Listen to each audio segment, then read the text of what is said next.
తెలిసి నేను ఆ ఇంట్లో ప్రతి ఎమోషన్ ని ఫీల్ అయ్యా అండ్ ప్రతి రోజు ఒక కన్ఫ్యూజన్ గానీ ఒక డౌట్ గానీ ఉండే. కానీ నేను ఎంతవరకు ఆడగలిగాను అంతవరకు ఆడినా. I tried my best and yeah అది అంటే it was an emotion full journey for me. Bigg Boss journey అయితే ఆడియో రావట్లేదు, ఒకసారి సెటప్ చేయండి. ఎంత వస్తుంది ఓకే మీరు కంటిన్యూ అన్నా. ఆడియో అయితే వస్తుంది, అక్కడ ఇన్నాళ్ళు చెక్ చేశారు, సో మీరు ఒకసారి చెక్ చేసుకోండి అంతే ప్లీజ్. నాకు తెలిసి నేను ఆ ఇంట్లో ప్రతి ఎమోషన్ ని ఫీల్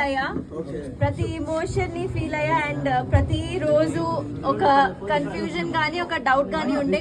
కానీ నేను ఎంతవరకు ఆడగలిగాను అంతవరకు ఆడినా. I tried my best and yeah అది అంటే it was an emotion full journey for me.